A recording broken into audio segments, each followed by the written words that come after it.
Hello, my love little gemstones. It's Afira, and today I am here with Raven. Hello, gemstones and possibly chiclets. Today we're going to be doing something a little bit different. Raven and I are going to be making a tier list of every Sandersides episode and a Sides episode as well. We're going to start from the first episode, and we're just going to go down the list. Both of us have taken this very seriously as homework, and we have paper written notes about the episodes and kind of how we feel about them. So, without further ado, episode 1, My True Identity. The episode that started it all, even though at this point it was about real Thomas, not character Thomas. So one of the things I find really interesting about this episode is that Logan is introduced first, although we only know him as the logical side at this point. He is actually, I wrote it down exactly what Thomas calls them. He calls them his intellectual side, his fanciful side, and his moral side. So at this point, they aren't even logic and creativity. They're the intellectual side and the fanciful side. Only Patton is ever fully referred to as morality from day one, which I definitely think really is interesting. Yeah. Oh, yeah, me too.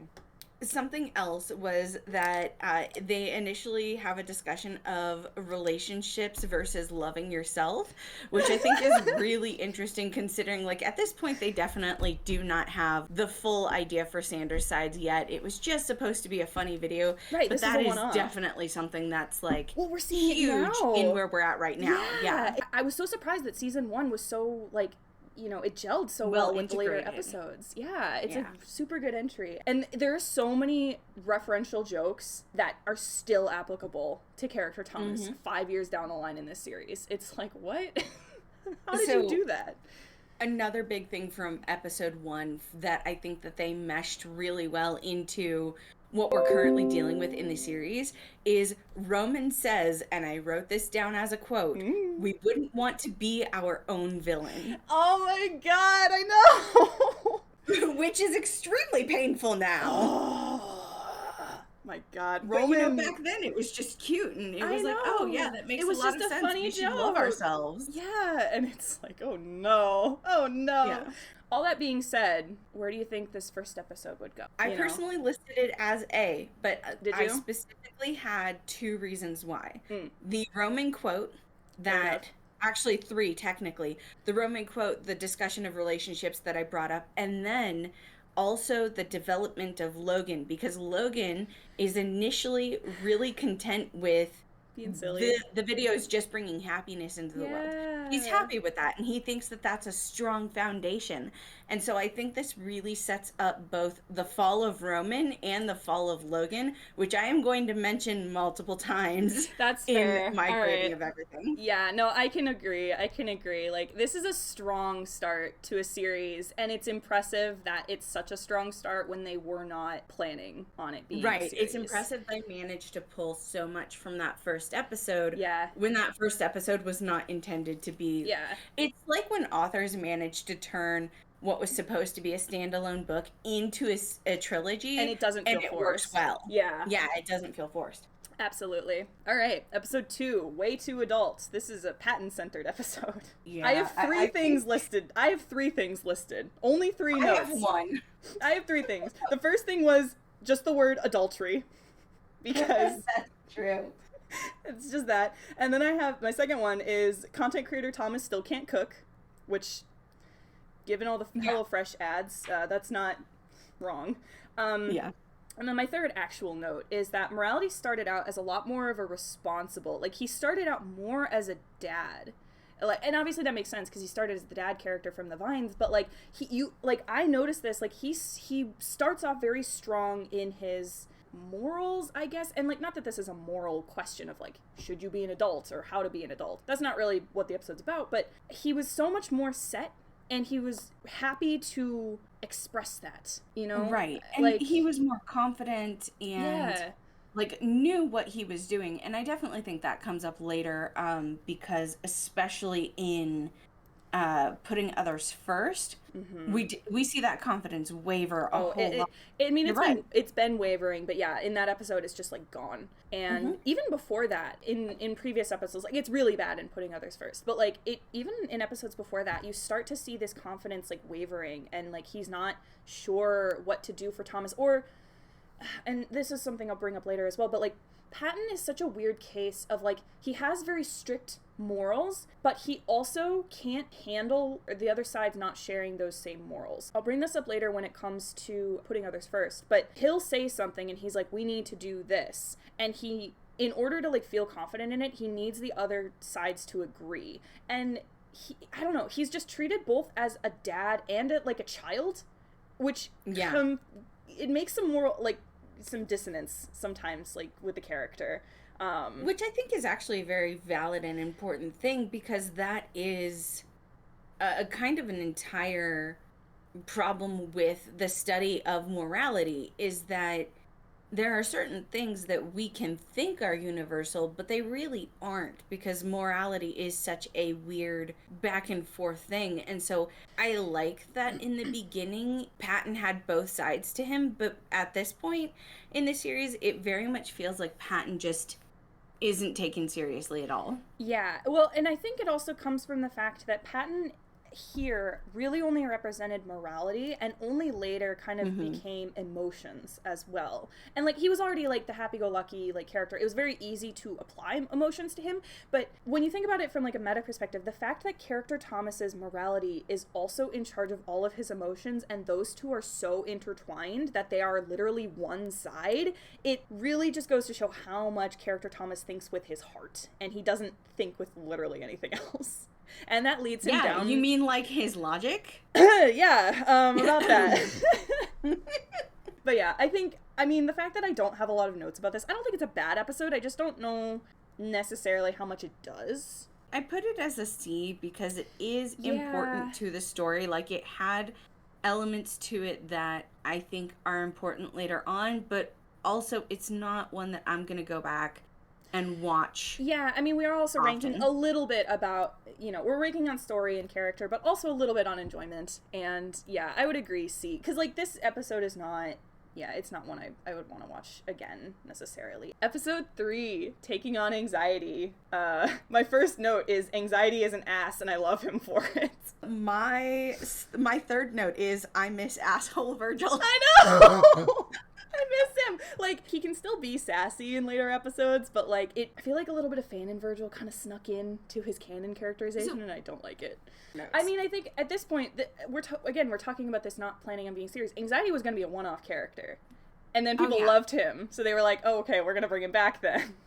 I genuinely feel like this episode is kind of what spurred the entire series to become an actual series. We don't see more cohesiveness until some of the later episodes, but I do think that this one episode was kind of maybe this actually could be a series. Yeah, I think kind of episodes. It's less probably when they were making the episode and more the reception of this episode. Yes.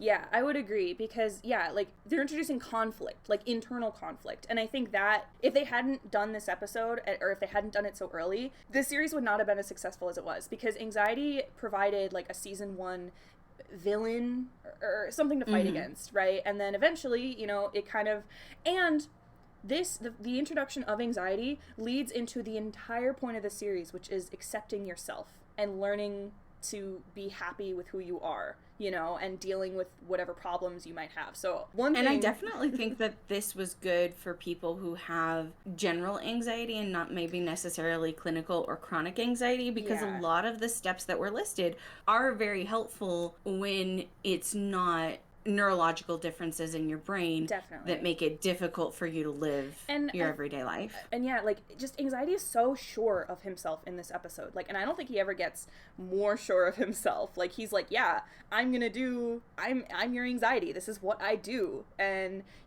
later on, it's kind of characterized as that being a front that Virgil is putting on. To an extent. Like, he's still Thomas's anxiety, but he doesn't like being mean about it. Overall, it's really interesting, like, what this episode does for this series is kind of like, it does so much more than what you would think. Because, like, the whole Lily Singh thing, it's, like, so out of tone with the rest of the series, like, going forward. Right. And it's real weird. I gave it a B. I would agree. Yeah, B. That's what I was going to say, too. Because, like, good introduction, but, like, the actual episode itself isn't that deep. It's just once you start thinking about it becomes very deep. Episode 4, A New Year of Lying. The episode Janice should have been introduced. So we first need to discuss, yes, the fact that Janice was not introduced in this one. Poor Janice. Oh, poor baby. I mean, he didn't even exist yet in their minds. But yeah, right. He's, oh my god. I love the fact that they brought that up in the 5-year anniversary. But let's see. Oh, another big thing is that in taking with the whole idea of, like, you know, Thomas and Joan being really good about taking foreshadowing from early episodes, this is the second episode that Anxiety is in, right? And he is so against lying already. And deceit isn't even a thing yet. Yep. But and this is not the only time he mentions it. I have written down every time he mentions, like, Thomas, I don't want you lying to yourself, or you shouldn't lie. Like, he says that outright, like, 3 times throughout the season 1 alone. And it's just like, wow, that's perfect. It's perfect foreshadowing, even though they didn't even know what they were foreshadowing yet. So as a Logan stan, I want to talk about the Logan foreshadowing. That was my next note. First of all, Logan is immediately frustrated over not having his own video because the other ones have kind of mostly focused on, like, you know, Way Too Adult was a very Patton episode, and Taking on Anxiety was a very Virgil episode. Roman was there to help, but, you know, I could see how from Logan's perspective, it would be a quote-unquote Roman episode. And so for him to come in and be like, okay, cool, I finally get my episode, and then everyone shows up. And not only that, but he's called the least popular character. I know! And you can already see his absolute need to be recognized as, like, a contributor, like, to all of this. Logan is my favorite light side, like, of all, or the core side. Like, he's my favorite, like, core side. I'm a dark side stan, but yeah, anyone who's read any of my stories is not surprised to know that, like, I am a Logan stan. Yeah, that Logan is my baby. My first note on this is that it says Patton has always been pushy. Again, kind of going with that thing of, like, Patton being very pushy, but, like, pushy for them to also agree with him, I guess. Like, he can't function if people aren't agreeing with him. He can't deal with dissenting opinions. Overall, I like this episode. It shows us, like, Anxiety's first interaction with the other sides, which is good. And, again, great foreshadowing for things that they didn't have existing yet. I would say A or B for this one. I gave this one a B. Yeah, I think so too. And mostly just because a lot of the beginning episodes, they don't have characterization really cemented as well. I mean, they're about 5 minutes, so it's a bit hard. But yeah. And so we're not seeing the same characters that we inevitably start seeing, you know, once there becomes more of a plan. So I would like to start the Dark Side of Disney one. I am not a huge fan of this one. Really? And so it's cute. I don't feel it's important for the plot.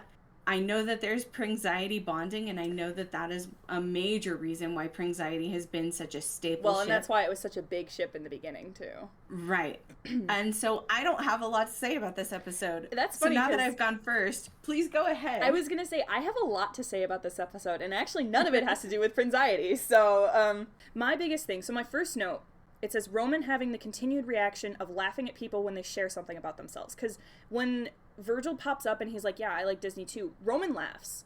And that is he does that several more times in the series, and he gets in trouble for it.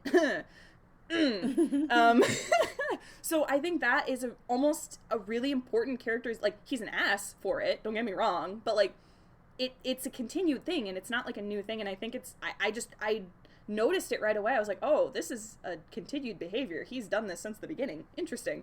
Again, in this episode, Anxiety also has a line about not lying, because he's against the Aladdin thing. He's like, you know, Aladdin only gets by lying and stealing, and so he's, and lying is like lying to the princess. Right. And then this is the only episode where at the end the sides say, I see your point of view, and I respect it, and it never happens again. So, conflict resolution in this episode is actually better than a lot of other episodes. Because maybe they, like, come to a consensus at the end of other episodes. But, like, this episode is the only one where, like, yeah, I agree with you. You know, I think that you're right. You know, I see where you're coming from. And, I don't know, it was very refreshing to see that, even though it was a very early episode. So, personally, I would put it in, like, I don't know, C. Because I agree with you, it doesn't do a whole lot for characterization, but there are little moments for what it is. Oh, no, I also gave it a C, because it's a good episode, and it's fun, but it's not really important to the plot, no, in my opinion. Not and really. It gives us some fun character interaction, but it doesn't necessarily do much for me. Speaking of episodes that have nothing to do with plot, we want to talk about the next episode? I'm in a Disney show. Okay. Oh my god, okay, yeah, that, I don't like this one. So, this obviously was still in the phase when things were supposed to be one-offs and blah, blah, and it was blah. about real Thomas. Logan is so weird in this episode. He's like pushing for clickbait. It's so weird. Yeah, Logan's characterization was really not like set It was in all stone. over the place. The only thing that I thought was really important with this episode was at the very end, Virgil had reasonable goals. And I think it really set up the idea that Virgil as a character doesn't necessarily want Thomas to suffer. To just go against Thomas. Yeah. He just wants Thomas to be realistic and wants to protect Thomas against overreaching himself in a way that's going to cause failure. Yeah, I would agree, but I think that's probably its only saving grace. Like, this didn't need to be a sides episode. You know? No, this could have just been a story time episode. So I would say D. So, next episode, The Mind versus the Heart. This one really set up that morality is listened to, morality being emotions and Patton, is listened to a lot more than logic is. Absolutely. Yeah. And side note on that, just real quick, this is the first time Thomas has summoned them with the titles Morality and Logic. Also, this one really, really bothers me for two reasons. Mm-hmm. And I mean bothers me in, like, a character way, not Sure. bothers me as in a bad episode way. Yeah.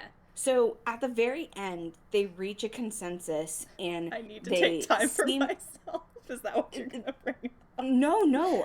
Okay. The compromise consensus. Mm. You know, I don't have the ability to do this, so maybe I should do this instead. Yeah. And it seems like they're going very well, but then they get to the, you know, if I don't have enough room for everything, I could get a storage. And Patton is, or we could buy a bigger house, which means more puppies, which means he just completely disregards everything that they just did.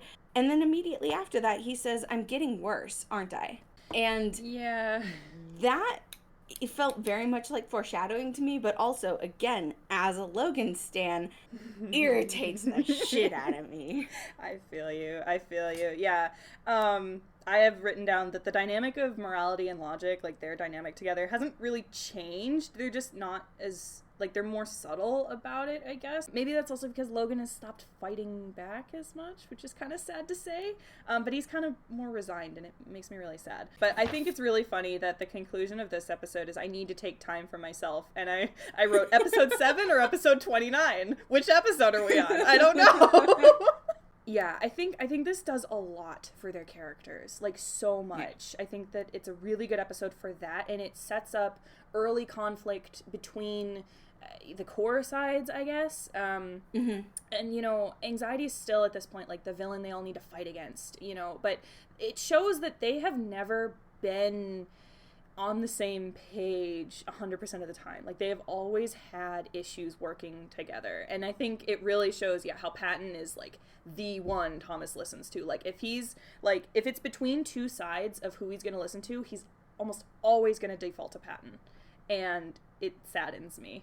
Definitely that is, it's hard and it's frustrating. Yeah, I think this is, like, an A, because it does a lot for their characters, and really sets it up. I gave it a B because of my frustration towards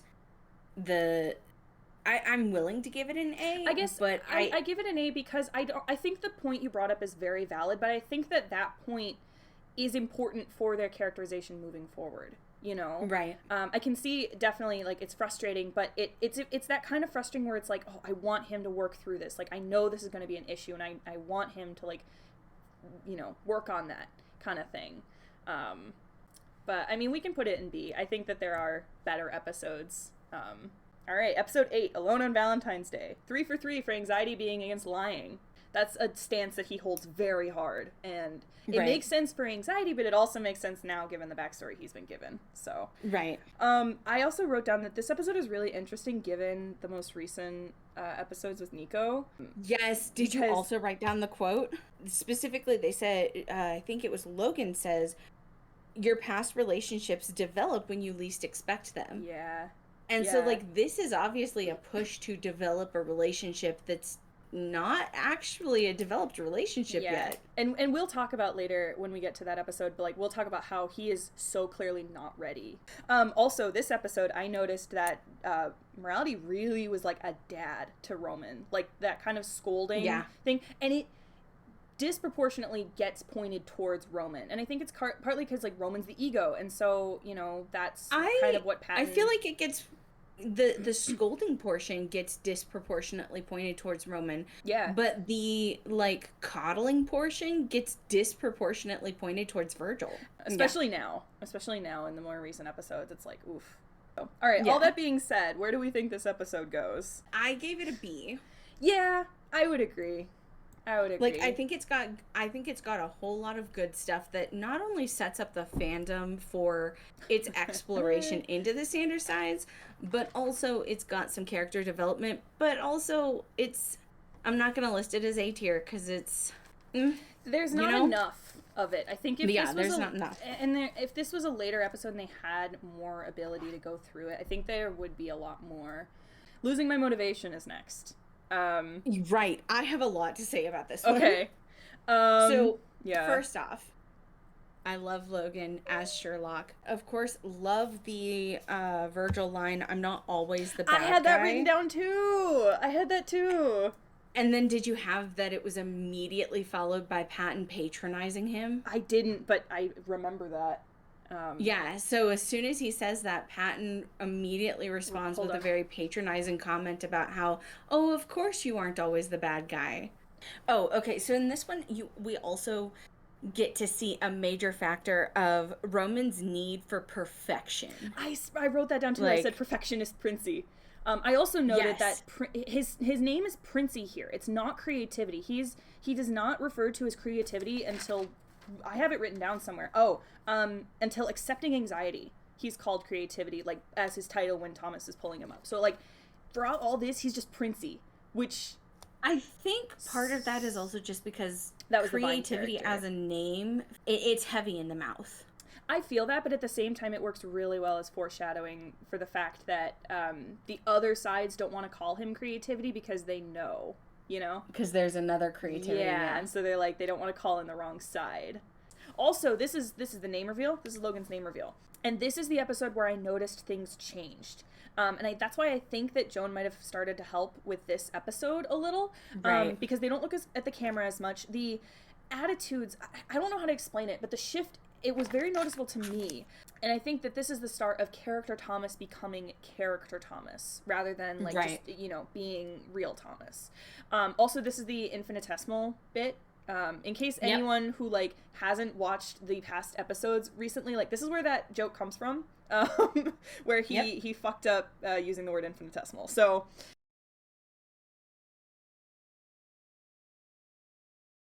But like, I have to talk about this. Go for it. In this particular episode, Logan finds out that he is the villain. Yeah. And then in our next episode, because the next one is Q&A, he says his favorite book is The Murder of Roger Ackroyd. And in that book, the narrator is the villain.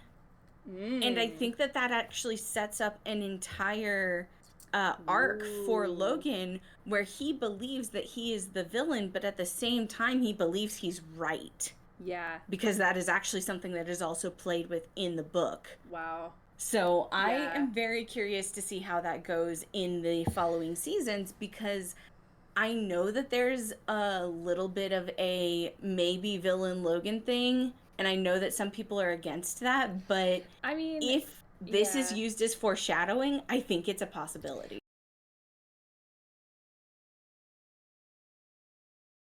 So because of that, spoilers, that is why I give that one an A rating. I would agree. And I think I also noticed that the conclusion of the episode is logic needs to plan ahead, and Logan has never stopped planning ahead or trying to schedule Thomas's life since this moment, and he keeps getting ignored. And so it makes total sense that he's frustrated about that, because this was the conclusion that they came to, that Logan needed to put forth more effort to schedule things, and now Thomas is ignoring his efforts to do so. It's such a slap in the face. The Q&A episode. The Q&A episode. I only have one note for this. I only have one note because I said Thomas could never do an in-character Q&A now because people would be insufferable about it. That's all I wrote. 100%. My 3 notes, one of them literally just says Q&A ! The other one is a reference to the spoiler that we had just a few moments ago. And then the third one says surfaces that aren't meant to be sat on. Yep, fair enough. And that is why it's a B in mine. Really? I was gonna put it lower just because I don't think it does anything. Like, it's enjoyable to watch, which is why I don't think it should be super low. But for me, it was enjoyable, but I actually do think it did a few things, but they're very, like, subtle things. For example, my reference to the previous spoiler.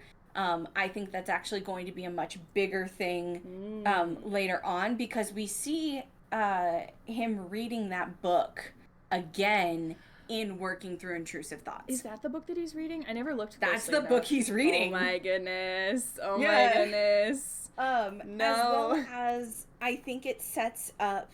I would not have brought it up if it was only a 2-time instance back-to-back in the same video. I mean, in the same time period. But the fact that it is brought up a 3rd time in a recent video... years later. They're still thinking about it. Which is why I have that theory now. Fair enough. That makes sense. Sure. Okay. B, you said? But... Yeah, I put B. I think so. Also, I think it sets up a lot of character dynamics, because...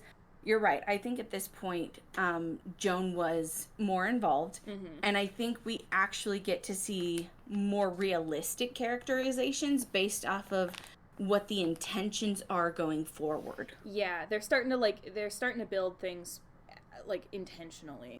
It cements the fact that Logan doesn't like to be silly, quote unquote, even though in the very first episode, Logan was quite content with that being the direction they were going. And I think kind of the whole, like, that Logan's whole characterization and character arc has been, he thinks that him being silly is the reason that he's not being listened to going forward. I think that's how he has connected those two instances, even though that I don't think is the case in Thomas's mind, but I think that is the connection that Logan has created, and that's why he's just so insistent on no silliness, like, you have to listen to me, and you can't listen to me if I'm being silly. Like, I think that's kind of his thought process. All right, B. Am I original? Episode 11.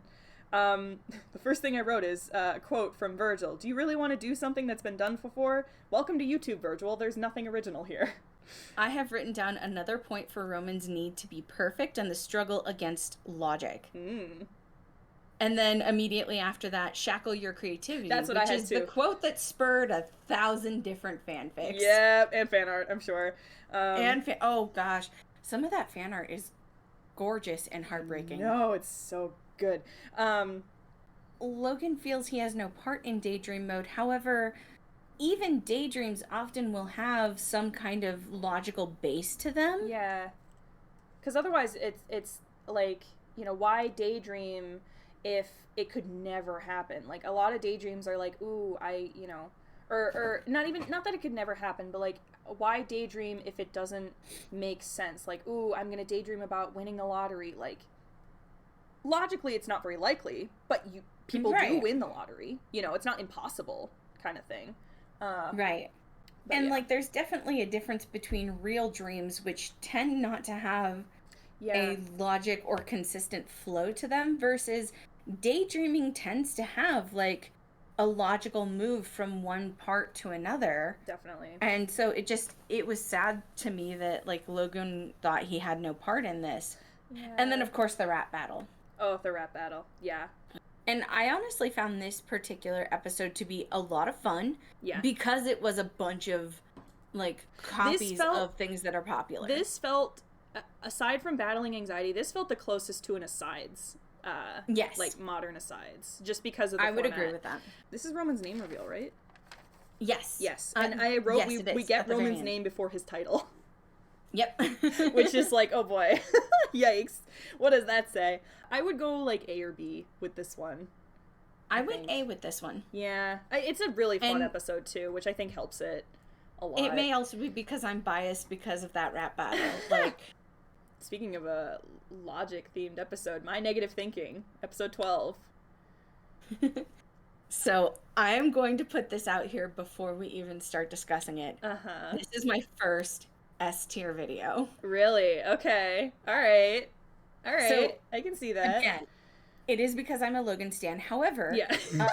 one of the biggest things I think is important with this one is it is a major introduction to Virgil's feelings of isolation amongst the group.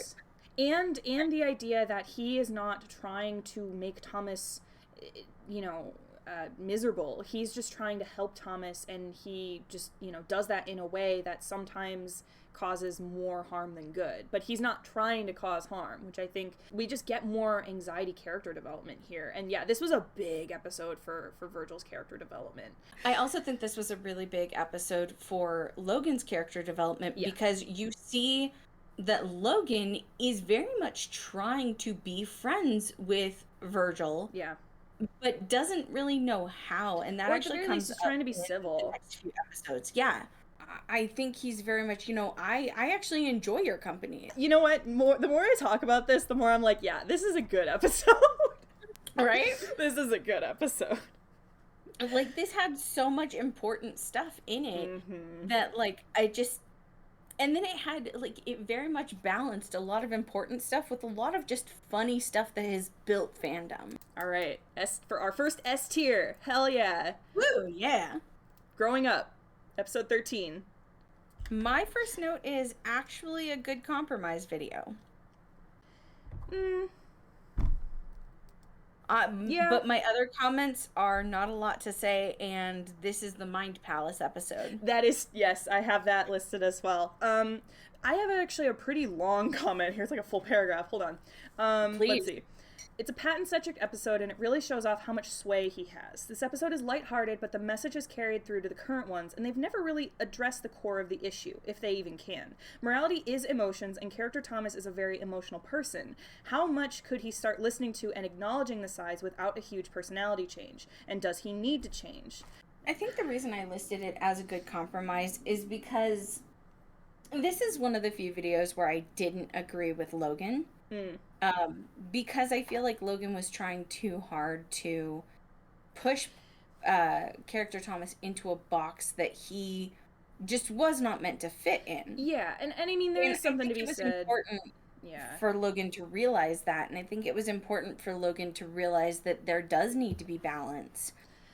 Yeah, I would agree with that. I think it's mostly just because I'm very focused on Patton and how his character has developed, because Patton is the character that I probably like the least. Like, I don't hate him. I think he's very fun, but like, I think he is such an important character, an important side to character Thomas, and I can't help but notice like how much power he has.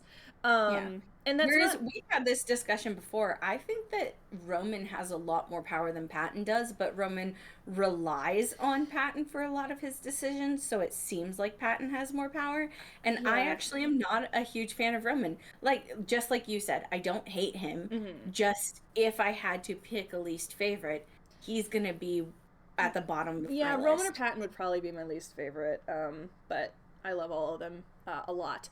This just kind of, I don't know, to me, watching this for morality, like, it's one of those things where, like, if this were a case of morality being a separate person from Thomas and giving him advice, it would feel weirder. But since it's part of himself, like, and if you imagine this, these episodes are basically just Thomas internally arguing with himself, right? And this is just giving it form. So I think, you know, in that lens, it's perfectly fine and it makes a lot of sense. But I don't know, the tiniest bit uncomfortable with it, just a little bit. Also, at the very end of the episode, in the Mind Palace, you know, they have this cute set and whatever, and then Patton's like, well, now we can work through our issues.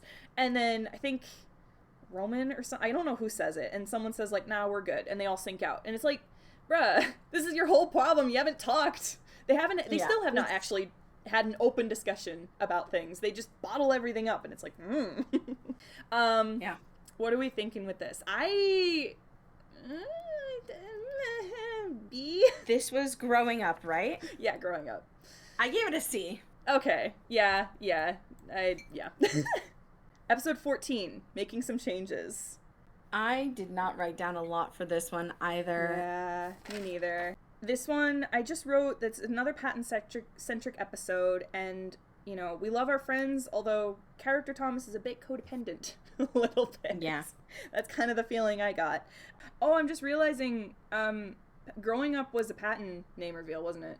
Yes. I'm pretty sure, because it's Patton Cake. Right, because Patton Cake, yep. Yep.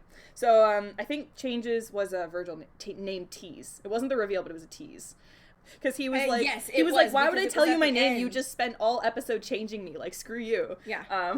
It was, you know, are you going to tell us your name? My name is Talon. Yeah. Which I adored. I thought that was hilarious. It's like screw, yeah. I think this episode's fun. I don't know how much it does. So I wrote establishment of shapeshifting. Yes. That's important. Which I think is very important for can lying be good? Because shapeshifting is already established at this point.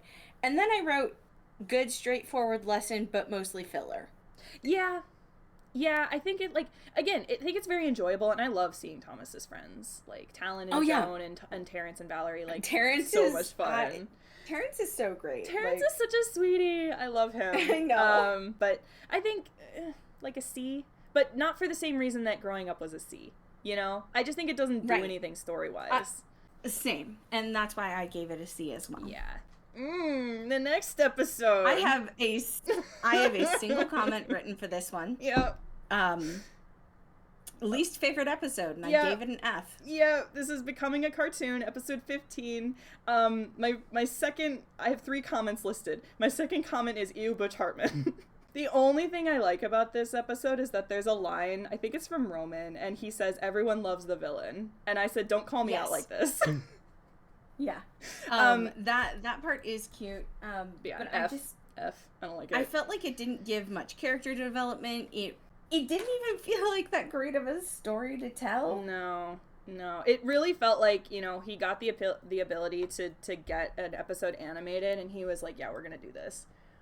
Which I'm so excited for him that he got that chance. And that's super cool, but at the same time, ew, Butch Hartman. Right. So, F. Sorry, anyone. If you like this episode, we don't. Next episode. 16, Accepting Anxiety. So this is Accepting Anxiety Part 1. My first note is that Thomas calls in Roman as creativity here. And this is the first time he's actually done that. And then also, the other sides both listen too much to Patton and dismiss him as naive and childish. So there's this thing I've noticed where, like, when Patton is saying, like, oh, we need to do something, like, they listen to him as morality, but when he goes off on one of his bits, or, like, you know, I think it's in, maybe it's in Fitting In, where he's, like, you know, like, talking to Virgil, and he's like, you know, I just love you so much, and he's, like, going off on it, and Thomas is just, like, just nod and agree. He has a lot of love to give. It's, like, it feels so, again, so dissonant. Reductive? Yeah, and reductive, and, like, I don't necessarily think it's bad in the sense that, I think Patton is fine with that being the way he's treated sometimes, you know, and again, because it would be weirder if these were, like, their own people, but because they're Thomas's sides, it's a bit different. But I don't know, it's just, I noticed it, and I kept noticing it. It was super weird. For Part 2, I love the panning shot of the room and all the decorations. I think the set design for the rooms is amazing. I think it looks super cool. So, one of the decorations they had that I never noticed before that I think is actually a very interesting piece is there's a black masquerade mask. And I feel like that is very symbolic of the mask that Virgil had to wear through the first part of all of this, of being the villain. And, you know, he doesn't see himself as a villain. He sees himself as a protector who might be going a little too overboard, but he had to pretend to be the villain to get himself heard. Mm-hmm. And I have a quote written down. I've always aimed to protect you. And I think it's in this episode as well, where he says, putting on a dark persona is the best way to keep someone's, or put someone on their guard, like keep someone's guard up. And yeah, it just really is good. Something else I noticed in terms of, like visual storytelling, obviously you have the eyeshadow, the building raccoon eyes, for the other sides being in his room. But also, I didn't notice this until this recent rewatch, but the other sides start having bangs. Like their bangs start hanging in front of their face. And I never noticed that before. I remember that because Logan gets it and I thought it was hilarious. Yeah, I only ever noticed the eyeshadow. I never noticed the bangs. And I was like, oh, wow. So another thing I noticed was Patton mentions that listening to him too much can be a problem. And yet we're still doing it. Yeah. That's still a problem. Also, the introduction of Tempest Tongue here, which is really good. And I think it's interesting that our introduction to Tempest Tongue is when Virgil is not being the anxious one.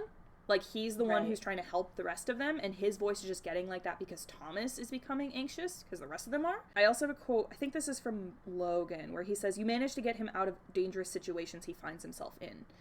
Talking to Virgil about, like, his purpose. Right, and because his that's job. Followed up by even ones he put himself in. In general, fantastic episodes. Yeah. Definitely at least A.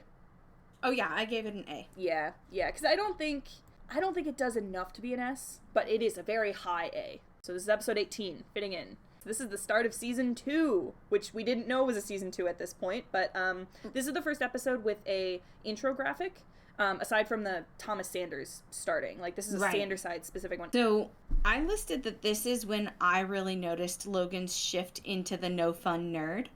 Yeah. Like, we had seen it earlier, but in this one it's so apparent. I wrote that, Logan like, is very trying insecure to stay here. serious. I said it's very noticeable that he's very insecure. Yeah. It's we both wrote it down. It's very noticeable.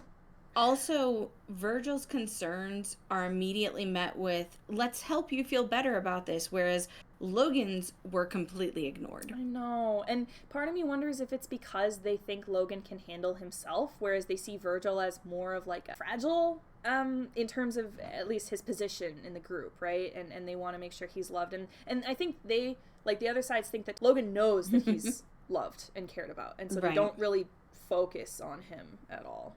And yeah, he's not feeling loved at all because, again, they don't speak his love language.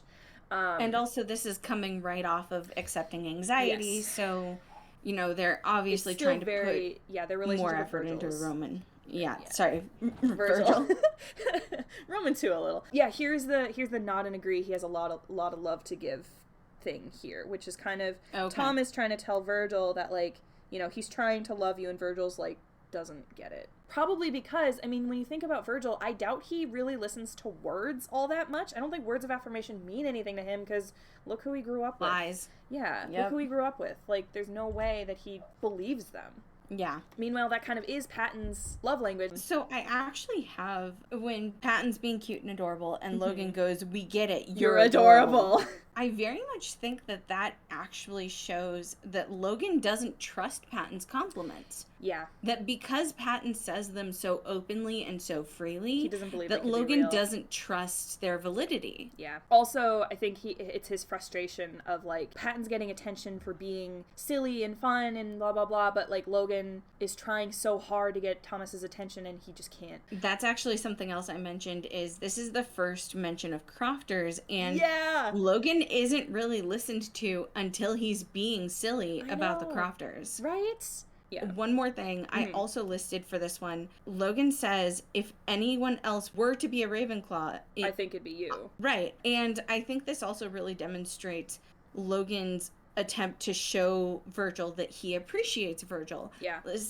So it's not just the courtroom scene and then the accepting anxiety, but it's also in this one that Logan is trying to be like, hey, Virgil, we are friends. Like, I may not share the same way of showing my friendship as you do, but we are friends, and I think you're cool. Yeah, it is really cute. And I have that note written here that, like, setting up the idea that Anxiety wants to be included, but, you know, the sides are showing their love for him in an awkward way. And so it's going to be an uphill battle to try and figure out how to demonstrate that acceptance in a way that Virgil actually believes, which I think we're still dealing with in the present day. And I think it's a good thing. You know, it's a good message to have, is that you can have people that you care about, but you need to be able to show them that you care about them. I think this is A or B. I give it an A. Yeah.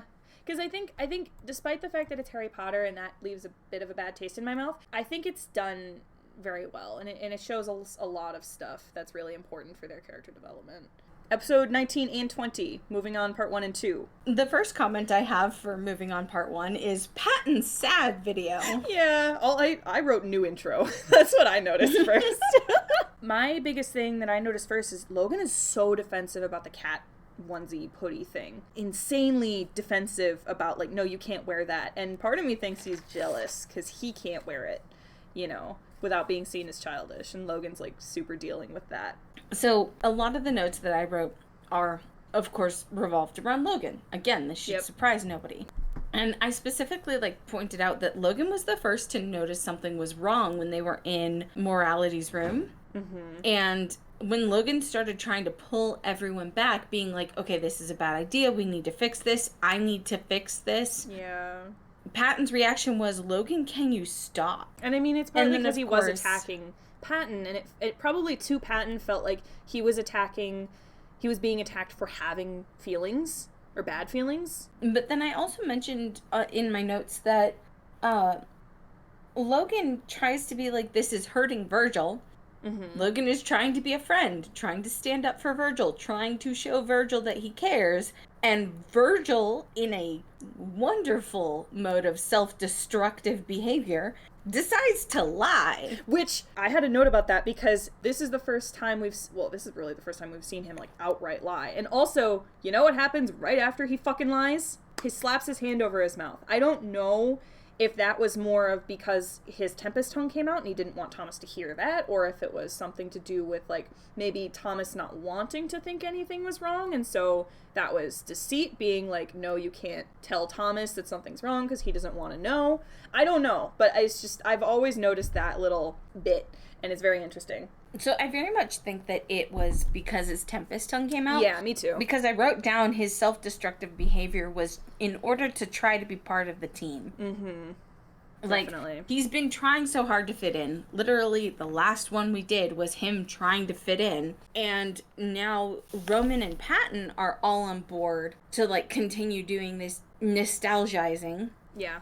And he doesn't want to not be part of the team, but he is having a physical reaction. Mm-hmm. One of the things I do want to talk about is, like, Logan leaving at the end of the episode. Like, I think this has always been kind of a thing, ever since this episode came out, is, like, was that due to the effects of Patton's room on Logan, or was it purely him just getting fed up with not being listened to, and it has nothing to do with being in Patton's room? Because, like, a lot of people brought up the fact that, like, Logan is the most emotional he's ever been, like, right there, and he leaves due to those emotions, and, like, we know that Logan isn't emotionless. He surely experiences less emotion than maybe some other sides do, but he's not emotionless. I think being in Patton's room definitely gave him less control over his emotions. And maybe he did leave because he didn't like the way it made him feel, but I do think a big part of it was Logan has been repressing how everyone has been making him feel. Mm-hmm. And for all of that to come up to the surface in Patton's room, and then for them to continue to tell him that his opinion is not wanted, I would have left too. Yeah, to be fair, yeah. Also, the fact that immediately in this episode, once Logan is gone, Thomas does this stupid thing and calls his ex, which I find so funny. The minute Logic leaves, he's like, all right, let's do this stupid thing. I wrote down, it's really interesting how we see Roman's push for control in this one. Yeah. As well as the hints that he believes happiness is dependent on romance. Yeah, not even a hint. That's just, like, what he thinks. I also wanted to point out that when they did finally come back out of Patton's room, they apologized to Logan, but the apology was from Roman, and it was backhanded. And Logan ends up apologizing to Patton with the cat hoodie. Including giving him a gift. Yeah. It really feels like, to Logan, it's like, oh, I can't defend morality because that's bad for me. I don't know. It's just, right. Patton is so important, and it's just, yeah. To me, that combined with his, like, intense attempting to show Virgil that he cares, it makes me just feel like Logan very much cares deeply about the other sides. Mm-hmm. And he wants what's best for the other sides. But he knows that he's not accepted by them, and he's not cared about by them in the same way that he cares for them, and it's hard and it's frustrating. Yeah.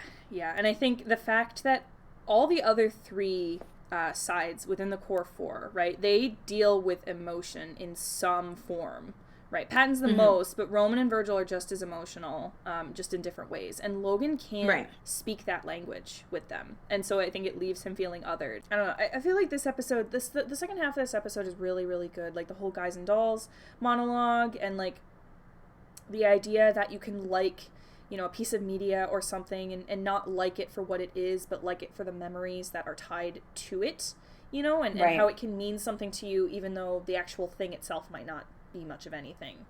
And I feel that in the opposite direction, actually, because I have a piece of media that I cannot handle seeing because it's tied to bad memories with a person. Right. And it is so intense, and I love that is kind of, that's the way that they showed that off in this episode. It's fantastic. I don't know. Anyways, we've been talking about this episode a lot. Let's rate it. I think the fact that it gives us so much to say, it probably puts it in S. I actually gave it a 4. Which would be a B on the scale. Interesting. Okay. But I did that because you're a Logan stan. Really you're biased. Yeah, I'm very biased. we all know this. I'm very biased. There was a lot of really good stuff in this, but also at the same time, I just feel like it was a lot of rehashing things that we had already gone through. Yeah, I can see that. I think I'm happy to give it an A. I was gonna say, I think compromise is A, because I do really like this episode, and I really like the message to me. Like I said, it is personal to me in a certain way. And I also love that he included the Things We Used to Share song at the very end. Oh, that song is so good. Yeah. All right, moving on is an A tier. Sounds good to me. How about episode 21, the 12 Days of Christmas? I wish I had gotten that Logan sweater. Yeah. I have not liked the other Logan sweaters as much as I liked that first one. I also wrote down Virgil's small eye wiggle at Logan actually singing. When he sings about the Crofters Jam. I did notice the singing, or the reactions of the other sides when one was singing were very cute. Virgil's reactions was very... And Thomas is very good at that. And I'll bring this up in putting others first, because I really enjoy it. But the cutaways to, the reactions as well. Thomas is very good at subtle face acting. And it really shows. It really shows. Oh, I do love that the bubblegum shrimp line was later attributed to Remus. I'd love that, because it shows that Remus is not, his thoughts are not always bad or evil or, gross. They're just random. They're just weird. They're just random and weird. Also, the Aunt Patty line. The Secret Santa end card was really cute in this episode, but honestly, this episode is an ad. It's an adorable ad. I love it, but it's an ad. I gave it a C. Yeah, because it's adorable, it's cute. They put a lot of effort into some of their interactions, but it was an ad. You can skip this episode and perfectly understand the series. All right, one of your favorites. Yeah, Can Lying Be Good, episode 22. Literally the first notes I have, the transforming shirt that Thomas is wearing. Patton not rising up, we don't see him rise up, he just pops in. Another bit of foreshadowing. I was just the foreshadowing. Also, this episode is really, really good to show kind of how deceit pokes at the bee's nest. I will get to it later, because I think that this is it's a really important part of his character, and what he's trying to do for Thomas. So the fact that Logan, who has been trying to be noticed, who has been trying to, get the other support, he gives Patton the sweater, the cat paw sweater. We ignore 12 Days of Christmas, and the next episode, he thinks that Patton is calling him the favorite character, and then later finds out that it was a lie. Yeah. Well, see, not necessarily, but also he can't believe that it's the truth. Yes. It came from a liar, therefore he can't believe it. One note I have is watching this and watching Patton and knowing that it's deceit, he looks wrong. He does not look like Patton. And it's so incredible how distinct. Like, because Patton's mannerisms, like, Deceit is trying his best to mimic them, but he's mimicking them wrong. And it is so impressive to me that one person can act freaking 7 or 8 different characters and have them all be distinct. Like, you listen to some of these later episodes, and without even looking, you can tell who's talking 90% of the time. You can tell who's saying their lines because his voice is so different, the inflections. Also, I want to point out the Deceit only shows up here because Thomas is already considering lying to Joan. He doesn't show up to tell Thomas to lie. He's here because Thomas is considering it, and he wants to help Thomas do so if that's what he chooses to do. There is another thing from Virgil here, like, lying will only bring about more trouble, and I think he's saying that because he doesn't want to call Deceit in, not knowing that Deceit's already there, which is great. I love that. So, rewatching all of it, knowing that Deceit is there, you can see that Virgil has been suspicious that it's not Patton from, like, before they even start he's definitely the acting. He's like, what's going on with Patton? He's definitely very in tune with that. And another thing I wrote is that Deceit Patton is too deliberate with his movements. Like, Patton as a character is very, like, almost floppy in a way. Like, he's very, you can see it in the puppet episode. He's very puppety. Deceit is too, like, he's too deliberate with his movements. And you can see that when he, like, untransforms. Like, Deceit moves and talks very slowly. And him bringing up famous philosophers as well. Like, I think that immediately brought suspicion from Virgil and Logan, because they're like, what the hell? Patton wouldn't bring that up. So one of the things that Deceit Patton says is, he's like, well, what matters more to us? Joan's feelings or honesty? And, you know, I think it's so important to keep that in mind, that Deceit does not necessarily want Thomas to lie, right? Like, he is not there to force Thomas to lie. He's there to say, okay, what matters more to you? Being honest to your friend, or making sure that your friend doesn't hate you because you missed something that was important to them? And I genuinely had Thomas said honesty is more important, he would have just been like, all right, then let's do that. Yeah. Absolutely. And that comes up in SBS as well. And actually, something I noticed in this episode, Roman is the one pushing Thomas to lie. Patton is not saying, we need to lie. Roman is the one saying, let's lie. Deceit is encouraging it, definitely. But Roman becomes Joan and says, let's practice lying, all on his own.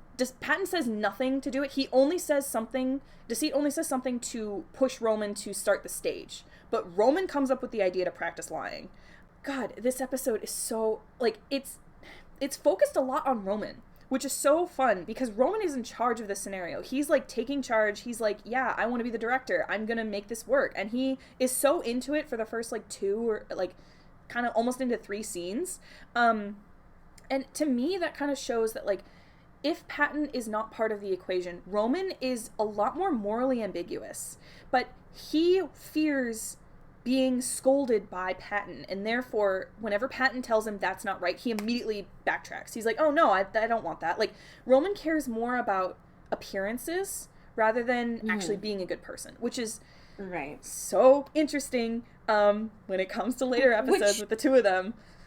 It is interesting also that, like, Roman does start feeling icky about lying to Joan in this one. Yeah, and I think some point he's like, "Oh, I was having fun with this, but I'm not really sure this is the way I want to go." And then Deceit continues. But he came to that decision on his own, without somebody else. Yeah. No, I don't want to say, like, Roman's, like, an amoral jerk. No. I'm just saying that when he is given space to figure things out, he can come up with solid answers, but he needs to be given that space.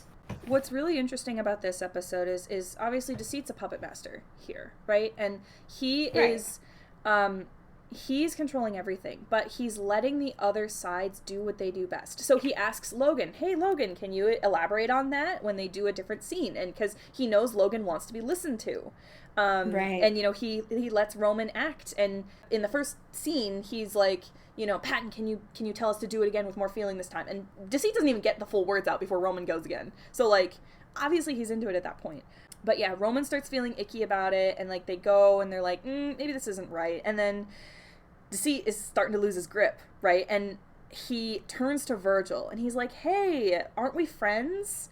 And to me, that fuels my theory of, like, Virgil being the first one of the dark sides to be accepted, and then him being a gateway for Thomas, because you think about it, where if Virgil hadn't been so hostile, right, to Deceit, like if he had introduced him in a different way, kind of similar to how Remus gets introduced by Logan, right, I think Deceit would not have the same, I mean, obviously he wouldn't have the same arc, but like it would have been a lot easier, and I think that's probably what he wanted. That's my interpretation anyways, is that's what he wanted from Virgil. But Virgil's like, no, fuck you, like I'm gonna reveal you as the Scooby-Doo villain you are.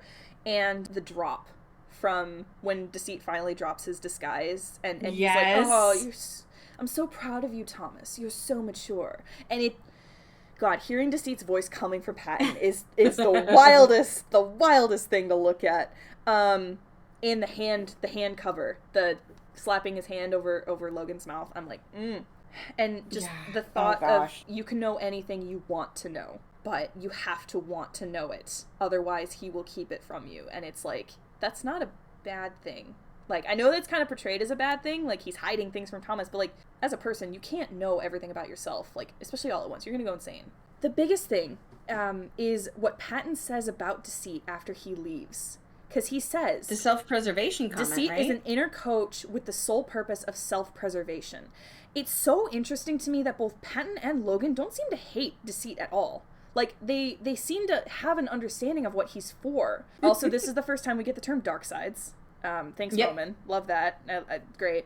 Also, Deceit had me doing his bidding, Roman says. And he's externalizing the blame so that he doesn't get blamed for pushing Thomas to lie. He's like, yeah, Deceit totally, he made me do that, like, blah, blah, blah. And it's like, Deceit didn't make you do anything. He encouraged you, but you did that all on your own. And that continues on in other episodes where he's so desperate to not be seen as being on the side of evil, what he considers evil. And I think that goes back to the perfectionism that we've discussed in other episodes. So yeah, I don't think that this is a surprise to anyone. I think it's such I will give it to you just because I'm not willing to fight you over that one. Listen, I would not put it any lower than A. Honestly, actually, you know what? We get Deceit here, but we don't really get who he is yet. He's still like kind of SVS Disney villain. So this is what. So why do we get out of bed in the morning? Yes. Why do we get out of bed in the morning? This is the Logan versus Roman episode. Yep. And a few things I wanted to that really caught my attention. Logan's shots comment about the only shots I endorse are vaccines. Fast forward to now and what we saw in him in the 5 year. Also, Logan's constant need for a plan. Mm-hmm.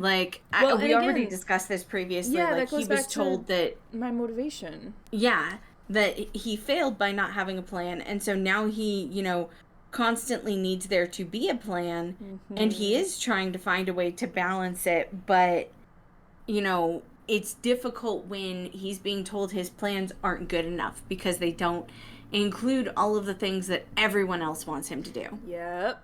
I put this one as a C tier. Yeah. Mostly because we fall back into the original style of the first video sets where it's less time, it's not as detailed focused on what is actually causing the issue, and so the resolution is more surface level. It's interesting to me that this episode is the only one where Thomas is like, yeah, I'm listening to both of you. Like, I'm pumped up now. Like, let's do this. And it's just like, okay, both of them are being listened to, although I don't think that Thomas gives them a good resolution to that. Yeah. I would say, C or B, because, I'm kind of surprised as a Logan stan you don't put it higher just for pure Logan content. But... There are so many better Logan episodes. Fair enough. Honestly, I would agree. I think on the surface it's very fun, but once you watch it more, it's all right. 24 Crofters the musical. Again, this is an ad. Yes, so this one is an ad. However, I do think that there are two very important things in this one. Mm-hmm. The first one being, this is the last time, other than the other Jam episode, but that one I'll discuss when we get there, where we see Logan really being silly. Yeah.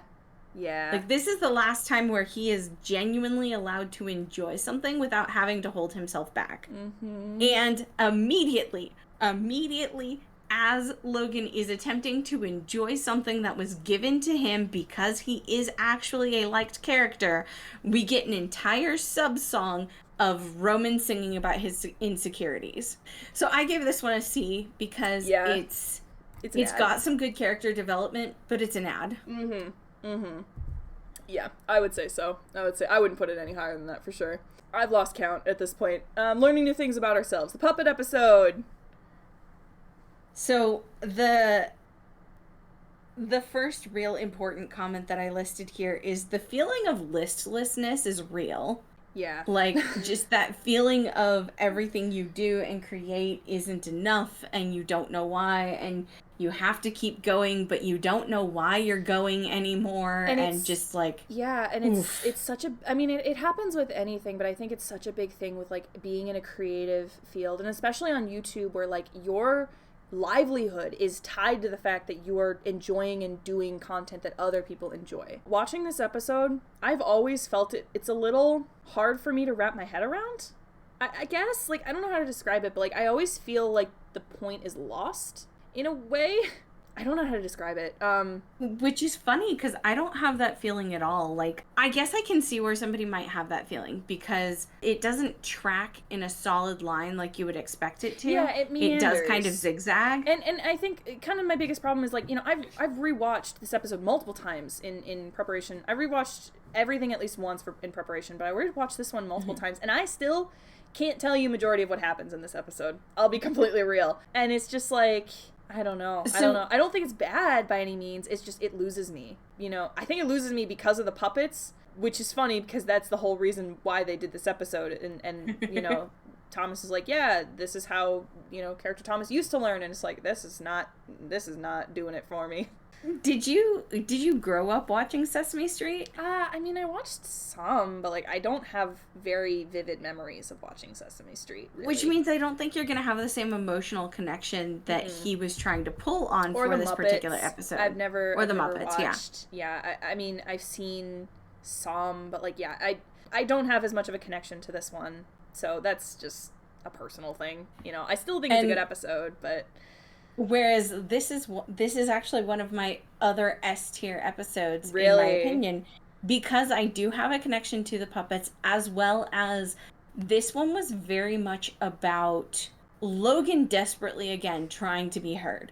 I think the reason I feel so strongly about this one is because, like I told you earlier, Incomplete is one of my favorite songs because I have a connection to it about the whole, you feel low, but you're okay. The people around you care about you. That's probably the other Virgil's reason. Yeah. It's the other reason why I'm not Virgil's whole to comment about trying to be, you know, trying to put on a mean front, but not really feeling that way. Go ahead. I was just going to say, that's probably the other reason I don't feel connected to this episode, because I don't care about the song. Like, I don't ever listen to it. So I've never actually really listened to it and what it says. And maybe that's a fault of me. Another two things that, again, are, like, in this one, Roman accepts that he isn't perfect. Like, I don't think it sticks, but Roman actually admits to not being perfect and needing to learn and knowing that perfection is unattainable. Yeah. Yeah. And again, it doesn't stick. We end up having problems with that later. But, like, in this episode, Roman actually finally comes to the conclusion that he doesn't have to be perfect, and he isn't. Right. And, like, for me, that's big. And then the last thing is more of a Logan Stan heartbreak thing. But Logan finally realizes that they are attempting to deal with an issue in a way that makes it less difficult to deal with. Yeah. Sometimes emotions are just too hard to deal with exactly as they are, so you reshape them. You write fan fiction, you draw fan art, you put on a puppet show. Yeah. And Logan finally accepts that, so he turns into a robot puppet. And he's like, oh, this is kind of cool. He makes up with Roman. And then at the end, he's like, can somebody help me figure out how to turn back to normal? No. And they all laugh at him and leave. So this, like, there's a lot of character development in this one. There's a lot of symbolism. There's a lot of just trying to sort through the different things that are going on. And I personally, I love the puppet element. I can understand where if somebody didn't have that connection in their childhood, where they wouldn't like it as much. Yeah. But because those are things that were important to my childhood, I definitely can feel it more. Yeah, I feel that. And like I said, I think that this is a fantastic episode. It's just one that I don't go back to, probably because I don't connect to it with that way. Like, the puppets actively keep me from connecting to it, which is just, it really goes to show how different people connect with different types of media. I don't know. I mean, are you okay with it being an A? Only because you moved lying to ourselves to A. Yeah. I will compromise there. Okay, all right. Embarrassing phases. This episode's fun. I was actually rewatching this before we got on call. I think this episode really goes with the idea of him still trying to find his place, because he said, like, I'm not a malicious entity, like, I don't want to hurt Thomas, but you guys do need to listen to me, and you do, you know, in that sense, they need to be scared of him when he needs it. You do need to take me seriously. Yeah, you do need to take me seriously. And the fact that he struggles to do that for the first half of the episode, like, he can't scare them. And he tells Patton, like, don't patronize me, don't pretend like you're scared when you're not. Like, I don't want you to just, like, tell me this. I want you to actually be scared. I want to see it, which kind of goes back to him not really believing words all that much. Especially since in the previous episode was when he finally was able to tell Patton, hey, I don't like it when you patronize me. Yeah. And so, you know, Patton is trying to figure out where exactly he needs to be in that term, and really just ends up kind of making it worse. Yeah, kinda. Well, and what's really interesting about this episode is, like, Thomas says, like, oh, that's the moral. And Virgil's like, well, yeah, duh, that's the moral. That's what I was saying. Like, the fact that these phases are a part of you and you're not necessarily ashamed of them, I didn't want you to be ashamed of them. I just want to prove that, like, just because I acted differently in my past doesn't mean that it was any less important to me. It's like Virgil did take off his mask, but they didn't see him for who he really was. Yeah. They saw him for who they wanted him to be. Right. And I think that there's still a balance that needs to be struck there. That also goes for the other dark sides when we get them, is, like, they need to be listened to enough so that they will be able to help. But it's all about a balance. You know, Thomas can't only listen to them, and he can't fully ignore what they're saying either. I don't know, though. I mean, I feel like, you know, when I watch it, I'm like, yeah, this episode's fun, but, like, it doesn't stick out to me. I only gave this one a D rank. Really?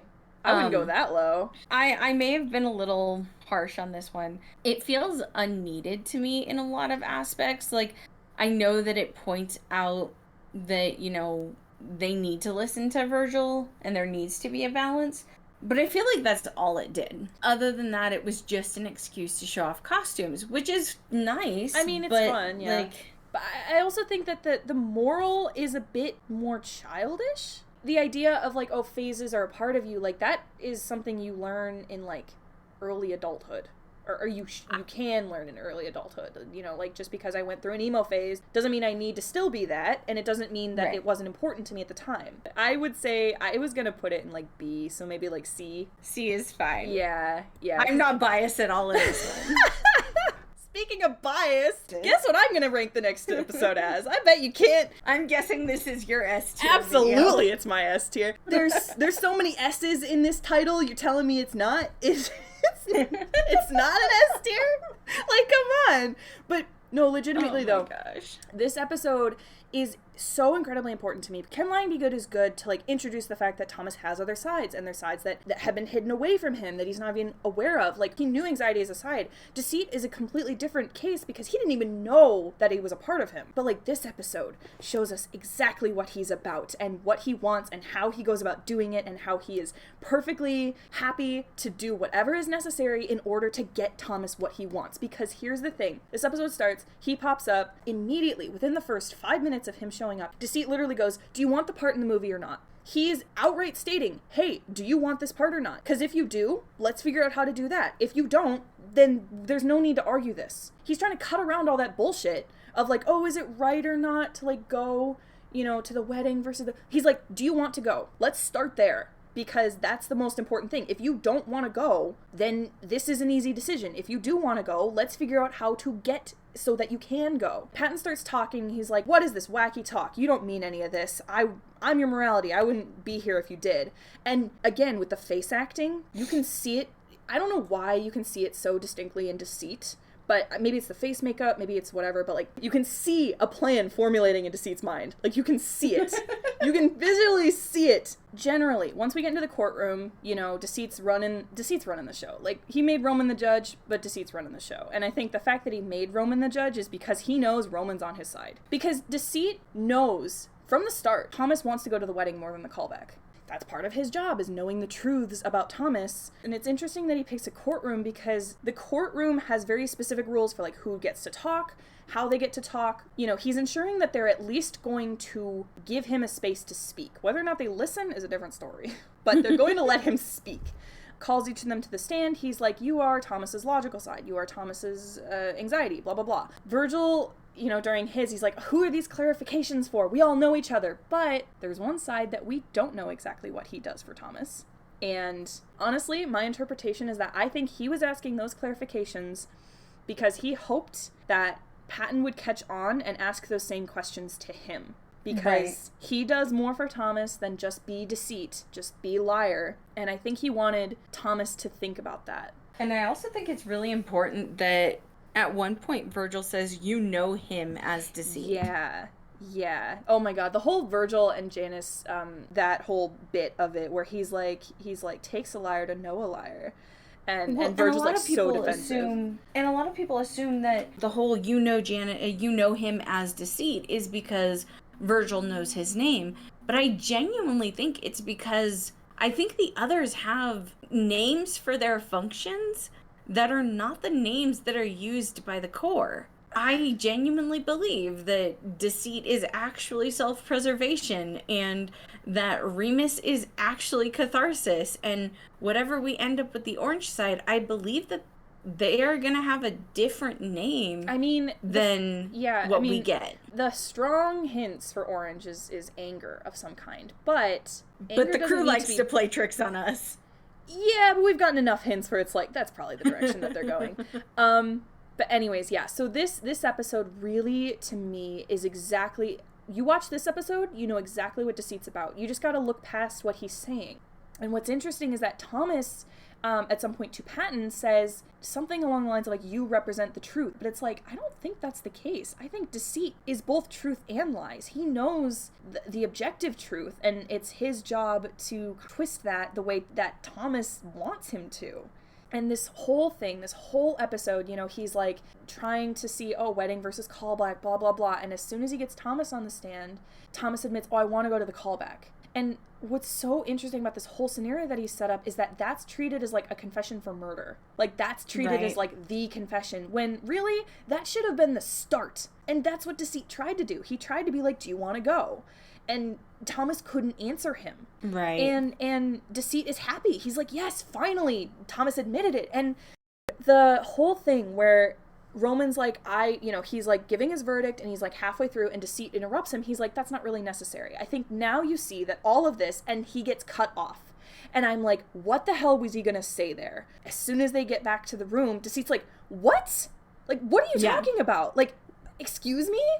And Thomas is like, I don't understand. You got what you wanted. You proved I'm not as, truthful of a person as you think I am. And he's like, you're still not missing the point. This episode is so indicative of like how the sides talk to each other, but they don't really listen. And it's the worst with Janice, obviously, because he's a dark side, but like it's pretty bad with all the other sides too. And Logan's probably like the worst of the core sides to get that, treatment. Yeah, God, I love this episode. And this episode is the one that got me writing fanfic for this fandom. So it holds a very important place in my heart. And I think character-wise, it does something for every single character that shows up. So, yeah. So with that, master's thesis out of the way.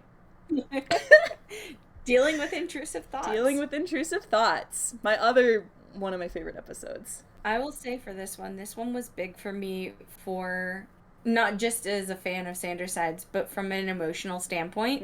Because I do not deal with them on the level that a lot of people deal with them, but I do deal with intrusive thoughts.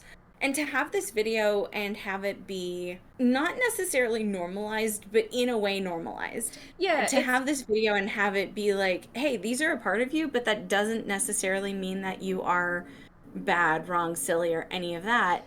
It was very important for me. Before we even get to the Remus part, one of the first things that's said in this is one of the sides tells Logan, can you just listen to us this time? Virgil says that. As if Logan hadn't been listening to them. I know. As if Logan did not get Patton a hoodie in order to compromise and show that he had been listening to Patton. Mm-hmm. As if Logan did not turn into a puppet to show them that he had been listening to them and now understood their point of view. Yep. And I just want to go off because, like, can you just listen to us this time? Ugh. Like you ever listened to him. I know. The last time you listened to him, Anxiety, was at the debate. Yep. This is such an interesting episode for Logan because the only way to deal with Remus is to listen to Logan. And Thomas has never not listened to Logan when it comes to him sharing facts, right? Like, I mean, you know, he might make jokes about it, the others might make jokes about it, but, like, they do mostly listen to him when he, like, lectures them. This really comes up in working through intrusive thoughts, but they don't listen to him when it comes to his life management system. So yeah, and so I think this episode, I think a lot of people are like, oh, you know, why does Logan feel like he's still not being listened to? Like, they listen to him all this episode, but it's not the same. And even in this episode, Logan tells them exactly what's going on. You know, you can't push Remus away. You just kind of got to let him do his thing. And then to verify that they were listening and understanding him, he goes, so do you think we can logic our way out of this situation? And everyone's like, yes. And he's like, no, you weren't listening. Mm-hmm. So Remus, I adore him. And I think, you know, he's creativity. But, like, in this episode, Remus is shown as those thoughts that don't have any significant meaning. They just kind of pass into your head, and you just kind of got to let them pass you by. Later on, that's not the case. And I think that working through intrusive thoughts really gives us what Remus specifically does for Thomas, because none of the dark sides are there to hurt Thomas. They do not want to hurt him. They don't even necessarily want him to suffer. Remus says to Thomas, because Thomas is like, you're scary, and Remus is like, that sounds like a you problem or a him problem. Like, that's not my fault that you find me scary. Like, I'm just trying to help you. So you got to deal with that kind of thing. That's kind of, you know, how it feels. This is also the episode where they really lean into the fact that there are a lot of religious ties to character Thomas's feelings of and whether or not he's a good person and his morality and all of that. And I think that that's, you know, very interesting as somebody who has grown up with a religious background. Same. Like, there is so much shame and so much tied to, I shouldn't think these things even because it would make me a bad person, and how much you have to unlearn and unpack from all of that. And I absolutely adore that. Like, we already kind of saw it with Janice, but, like, when we get Remus's song, they just fucking lean into it. It's hard, heavy. Like, Janice has a few references. We're not going to disguise it anymore. Yeah, like Janice has a few references, like biblical stuff, especially even in SVS. But yeah, it's like heavy with Remus. It's kind of like Janice is trying to be subtle, like, hey, this is the shit we need to unpack because of all of this. Whereas Remus is just like, we're not going to be subtle about anything. Remus rams the door down with a freaking battering ram. Right. And let me just dump this bucket of trauma on top of it. But there is a purpose to it. And again, we see that in working through intrusive thoughts, which I love that episode too. Also, Patton is again reminded in this one that he is wrong. And he comes to that conclusion. But this is where my feelings on Patton started to shift during this rewatch, because Patton is constantly being taught he's wrong. And Patton is constantly trying to change. Roman isn't. Yeah. Roman is also learning these things, and then he's not changing. He's not trying. Mind you, Patton's trying is half-hearted and not done in the best of ways, But Roman's is just not there. Mm-hmm. Roman has these visions for Thomas's life, but as far as we can tell, they don't really come true ever. And he says it in SVS where he's like, you know, I have all these dreams, and then we get bumped right back to the start by something more important. And that's how Roman sees it. Like, I don't think he sees his vision as the problem. I think he sees it as, like, the fact that other things always seem to come up. His thinking is so extremely rigid, and Patton's is too, but it does feel like, at least in these more recent episodes, Patton is attempting to shift it, and he's not doing a good job. Like, he is trying. Yeah, he is trying. And then lastly, I just have to comment, Virgil's whole "I was one of them" and the collective surprise Pikachu face of everyone. I love that blooper. Like, oh no! I love that blooper where Jones like, oh what? Like, everyone on Tumblr already knows that. Because none of us would have guessed. How could I have ever guessed? I would say that this one is also an S tier video. Good. I'm glad you agree. Are there healthy distractions? The first Sanders asides. I think with this episode, the whole concept of making one decision and half committing to it and then panicking about, you know, whether that was the right decision until it was too late to change your mind. Like, I feel that so hard. All the Frozen references were fun. And the bit at the end between Logan and Thomas and Virgil talking about whether this friend, Thomas is like, this complicates my feelings about him, but he's all right by me. And that whole monologue is like, he's talking about Virgil. Like, this episode it's such, especially that bit, it's such an allegory for, like, Virgil. And this episode happens after dealing with intrusive thoughts, and Thomas doesn't outright hate him, but it's kind of one of those things where it's like, if you have a fight with someone who you live with and then you just kind of dance around it and never bring it up again, like, that's kind of what's happening in this episode. And I think Virgil being told, like, you know, maybe this complicates my feelings about you, but that doesn't mean I hate you, is really important. But I think at the same time, this episode is lighter in a sense of, like, somewhat essential viewing. It was experimental for them. I don't know that it's essential. I agree with you. Somewhat essential. Yeah, I think plot it puts things into context. Yes. But it's not necessarily needed. No. I think it was just like an extra, and that's what the asides were meant to be, like extra little tidbits. And it helps emotionally figure out, like, where they stand. And you go from dealing with intrusive thoughts, and if you didn't have healthy distractions in there, if you just went to putting others first, you would just have this bomb of Virgil confessing to Thomas who he was. And, like, you would have I think that's what healthy distractions really does, is it just kind of, not resolves it, but it kind of shows you, like, they're still mostly chill with each other. This isn't gonna, like, completely drive a wedge in them. They're gonna need to talk about it at some point. So yeah, I think, I don't know, I'd put this in, like, B, maybe. I had it listed in C, but I could definitely see it in B. Because, like, it's enjoyable. Okay, putting others first. Are we ready for this bombshell? Oh my god. This is my second favorite episode. No. Yes. I can't decide, but I love this episode. Here's where I want to start. Roman starts with, in Patton's defense, but Roman is the one who made the decision. Roman is the one who made the choice to go to the wedding. But I think... And yet, when they are talking about the fact that Thomas didn't want to be at the wedding, he says, in Patton's defense. Is that when he says in Patton's defense? I thought he was saying that in terms of Patton being confused by something. So, the actual line is... Thomas goes, what I'm saying is, I know Lee and Mary Lee. I can predict how they might act in a specific situation. I know that they are very understanding people, and I should have used that knowledge. That would have been using foresight, but I didn't do that, so I made a decision with a blindfold on. And Roman responds, but in Patton's defense, people are complicated, fickle things, aren't they? You think you know someone, and then wham, out of nowhere. Yeah, that whole line. But he's talking about making the decision to go to the wedding. Okay. And then Roman says in Patton's defense, Patton isn't the one who made that decision. Roman is. True, but I think they're talking less about this. They're talking more about the decision specifically to not talk to Lee and Mary Lee about going to the wedding or the callback, which I feel like was almost a separate issue, which... Either way, it still feels very much like Roman is pushing the blame onto somebody else. Deceit. absolutely. Because in the rhythm game part, where he says, no one wanted you to go more than that slimy snake. If our goals aligned with his, what would that say?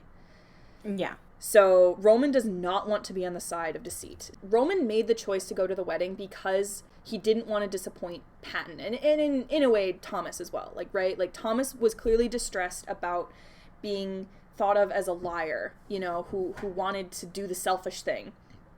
And Roman's like, I can't let that happen. You know, I need to be on the side of good, even though, here's the thing, okay? In SVS, when Thomas admits he wants to go to the callback, he says, I was planning on playing Word Crush on my phone during the wedding ceremony to keep my mind off the fact that I'm single. To me, that's not a very good thing to do.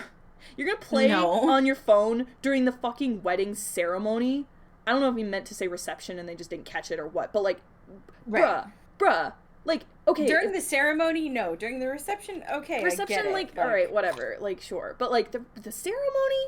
Are you kidding me? Like, if you're gonna do that, go to the fucking callback. Because it doesn't fucking matter if you are at the wedding or not, if you're gonna do that.